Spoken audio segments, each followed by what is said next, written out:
Inflation is a term we've all become familiar with in the post-pandemic era, but how much is it really costing us? Well, a study by the ASB Bank puts the figure at around $370 per week on average, and all that extra cash coming out of our back pocket has caused consumer confidence to fall.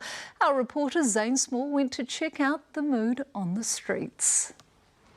If you were looking for a word to sum up how we're feeling about our household finances, grim might be it. Rearrange all our finances, really. Just live within our budget. All the food expensive is make my hard to buy a house at the moment. Well, my ice cream is very expensive.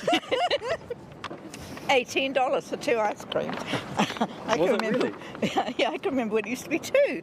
So it's perhaps no surprise our confidence in the economy is still at near record lows, according to Westpac's latest survey. We are forecasting that the economy is going to slow this year and tip into recession by the end of this year, with that weakness in activity continuing into 2024. And it's at home that we're really feeling the squeeze. And that's because Kiwis are being clobbered by inflation that shows no signs of going away.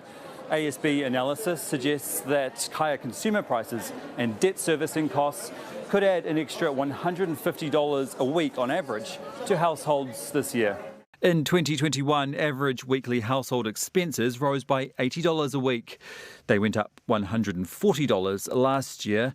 Add in that latest expected hike of $150 this year, and by December, every household will be paying about $370 more every week than they were in 2020. As we know, interest rates are moving up, and unfortunately households are going to have to be paying more money to borrow. On average, about $50 a week. That's for the average household. There will be some households who will be facing much steeper increases than that, probably well into the hundreds of dollars for them.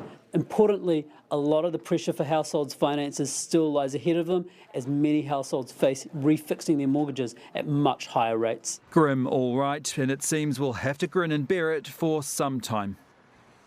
Right, Zane, grim, that is by far the correct word. There's some gloomy forecasts. What else are the banks predicting?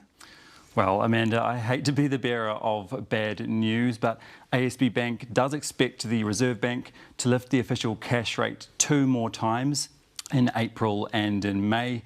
New Zealand's inflation rate just stubbornly sits around that 7% mark, and ASB says the Reserve Bank will only stop those hikes once it's confident that we're heading towards the 3% mark.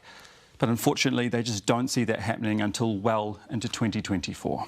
That is depressing. I want you to bring us some good news tomorrow night. Zane Small, thank you so much.